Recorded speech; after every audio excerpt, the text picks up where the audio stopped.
So we're going to go over more Tommy Robinson stuff today, and we're going to go over what the Secret Barrister has written on his blog. Now I'm going to leave a link to this below so you can read the full thing. However, we're going to go through over 3 of the 4 points he writes about this, because it's very clear from the last video about Tommy Robinson.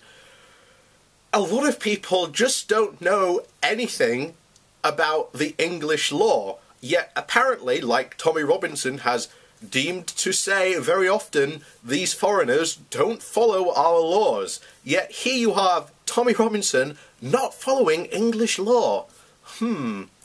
So, like I said, this is from the Secret Barrister,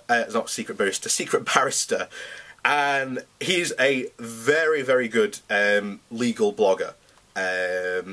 So I highly recommend you looking and keeping bookmarking this guy.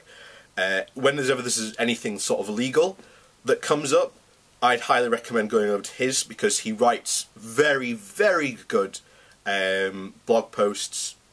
He's very good. So, I'm going to go to the first point, which is point number 1. So, why was Tommy Robinson arrested? Because people still get this wrong. So, Robinson was arrested outside Leeds Crown Court, having video recorded a number of men, including defendants involved in a live trial, entering the court building and live streaming the footage on Facebook, in which he claimed was an attempt at legitimate court reporting. Right? I want to get that very clear. So West Yorkshire Police have been alerted to his activities, arrested Lennon at the scene, and initial reports suggest he was arrested for a suspicion of the breach of the peace. But what is now clear from the facts published today is that his actions in broadcasting details about the trial were a breach of reporting restrictions. So, point number 2. What are reporting restrictions? So, the starting point of our criminal justice system is that justice must be seen to be done. However, the law provides for exemptions to open justice to known generally as reporting restrictions. Reporting restrictions apply in a wide range of situations, from automatic restrictions preventing the individual of a complaint in a sexual allegations, to restrictions preventing reporting of youth court proceedings, to discretionary restrictions protecting the identity of child witnesses in adult courts. Further details, if you are interested, can be found here, so he leaves a link to this.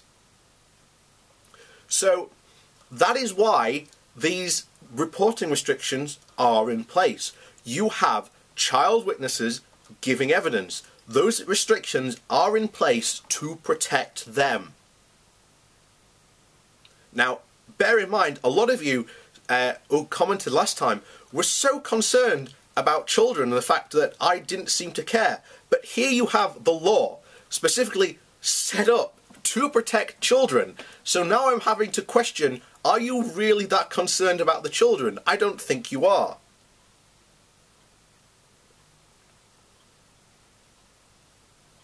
So, this story continues. So, one breach of a restriction order is something called a postponement order under Section 4, Number 2 of the Contempt of Court Act 1981. Postponement orders are not unusual. I want to make that clear. Not unusual. As I said in my last video, these laws have been around for quite some time. In this case, 1981. You know, these laws exist, as I've said, for a reason. So, particularly when there are a series of linked trials, for example, where allegations of drug networks involving 30 defendants are concerned, there will be several trials, it not being physically possible to accommodate 30 defendants in a single courtroom. To avoid jurors having their deliberations contaminated by what they might read or hear about the earlier linked trials, reporting of all of them is often postponed until the end.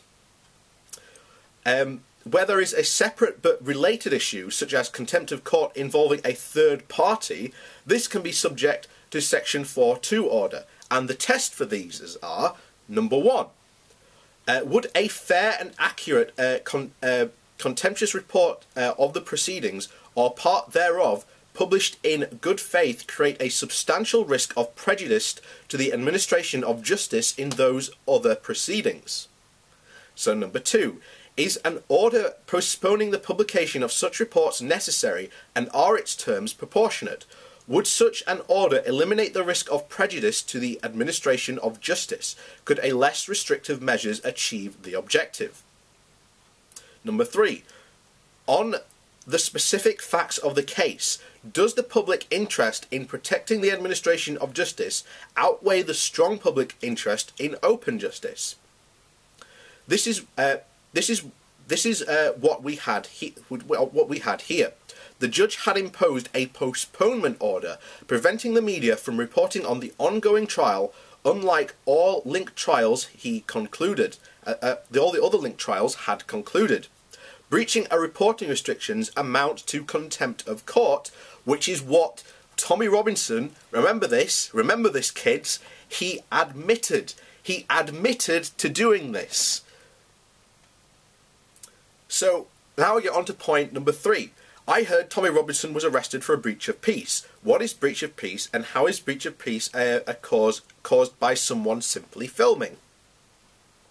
So police officers have common law powers, i.e. powers not set out in statute, to arrest somebody where a breach of peace is committed, or where the officer reasonably believes it will be committed in the immediate future. As to what constitutes a breach of the peace, it is defined in case law as follows.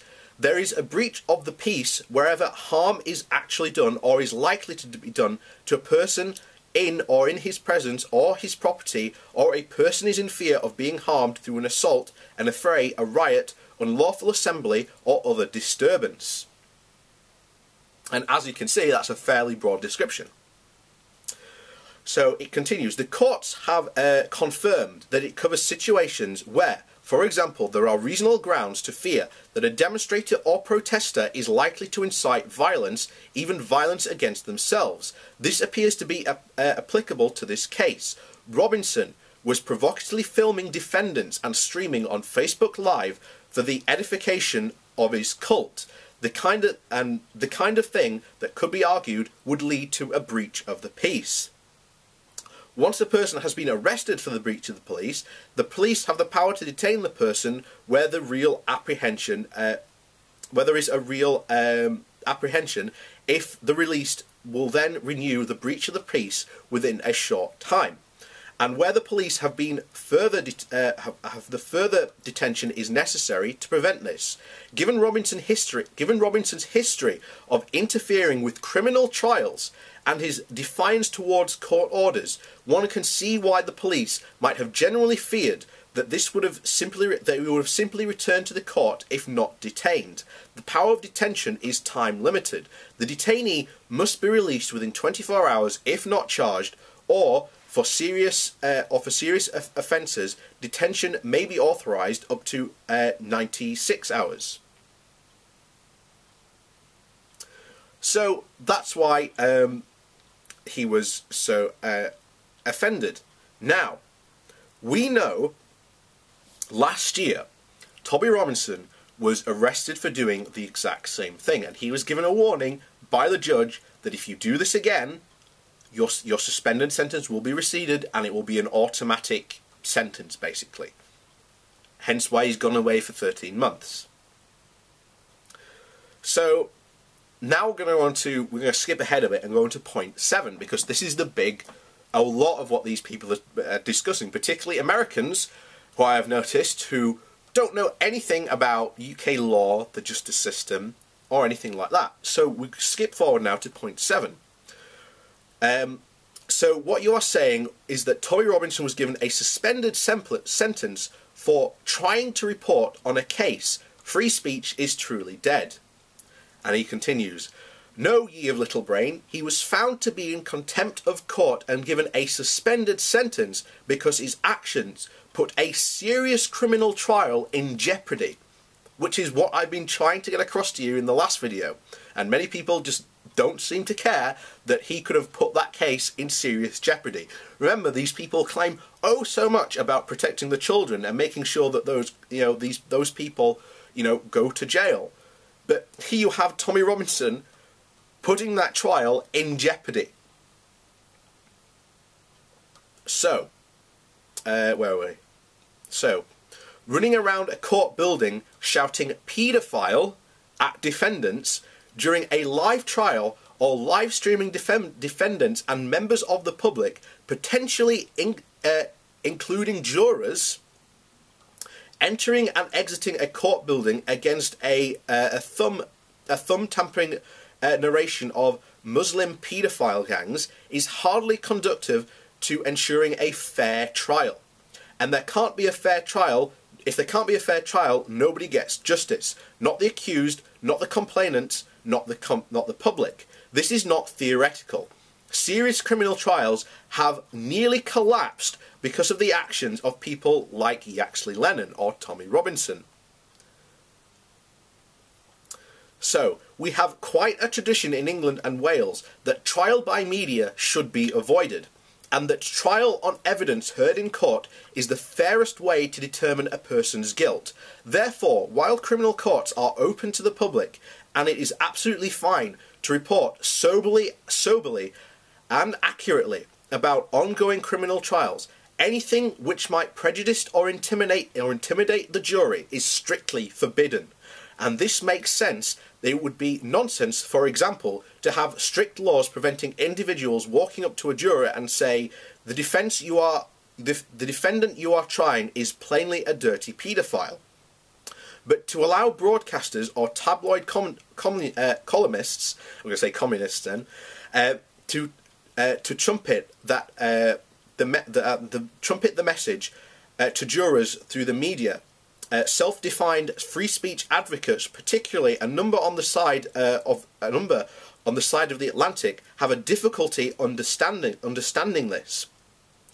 So it is worth parsing in full what the judge had said to Tommy Robinson. So this is what the judge said. This is a contempt hearing, not about free speech. This is not about freedom of the press. This is not about legitimate journalism. This is not about political correctness. This is not about whether one political viewpoint is right or another. This is about justice, and this is about ensuring that a trial can be carried out justly and fairly.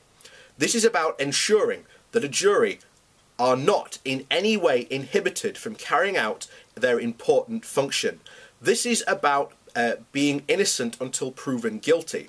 This is not about people prejudicing a situation and going round to the court and publishing material, whether in print or online, referring to defendants as Muslim paedophile rapists. A legitimate journalist would not be able to do that under the threat of the strict liability rule. There would not be a defence to the publication of those terms.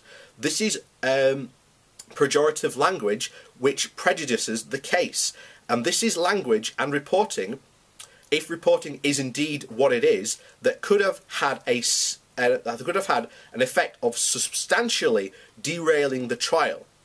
As I have already indicated, because of what I know was going on, and I had to take action to make sure that the integrity of this trial was perceived, that justice was preserved, and that the trial could continue without complications, without people being intimidated into reaching conclusions about it, or being affected by irresponsible and inaccurate reporting.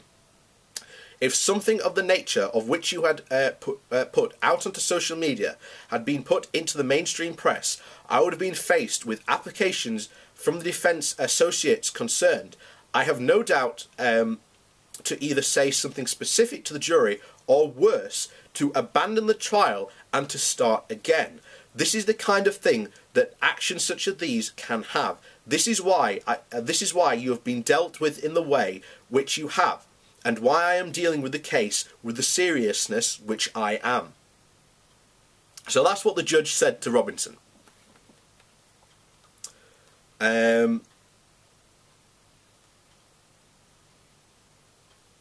So what was the other one? So, oh yeah, the other one was the criminal reporting rules. Why the judge put these criminal reporting places in place.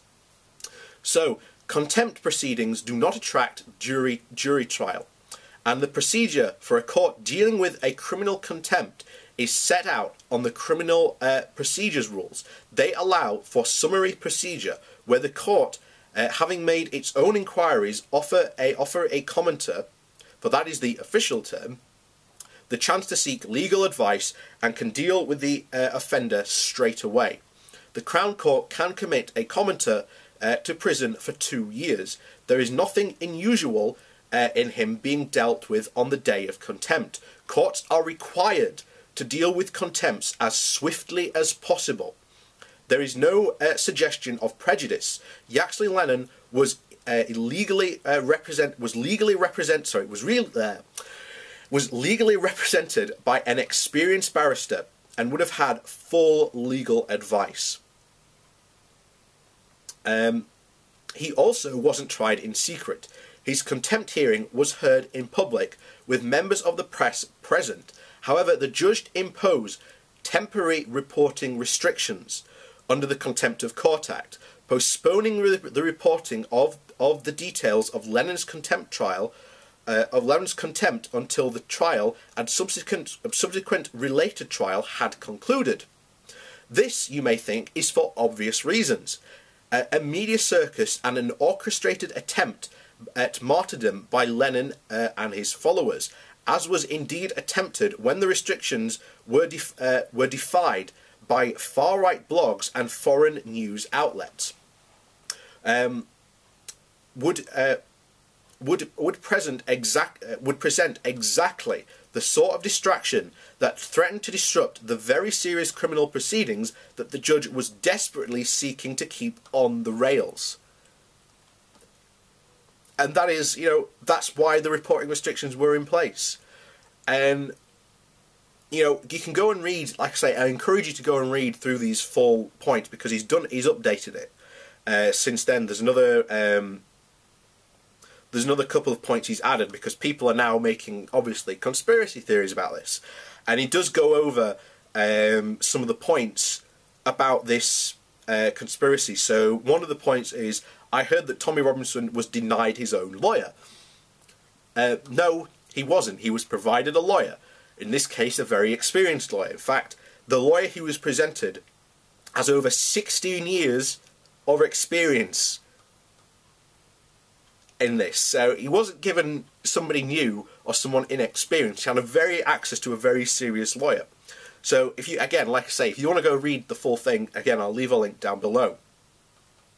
The other thing people are claiming is that no trial has ever taken place on the same day of a suspect's arrest. Well, we've already been through that.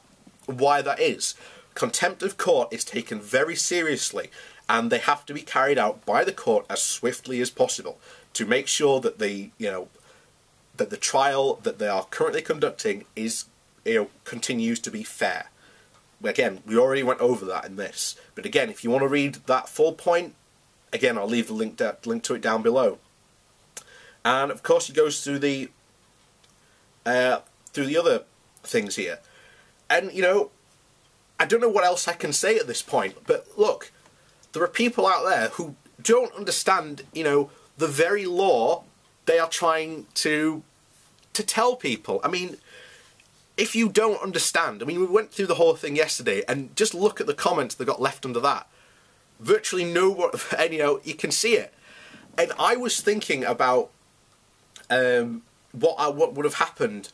I mean, it's funny to see the right wing in this case go absolutely batshit crazy, because first when it happened, it came out with all the theories, oh, free speech is dead, and now the truth is out.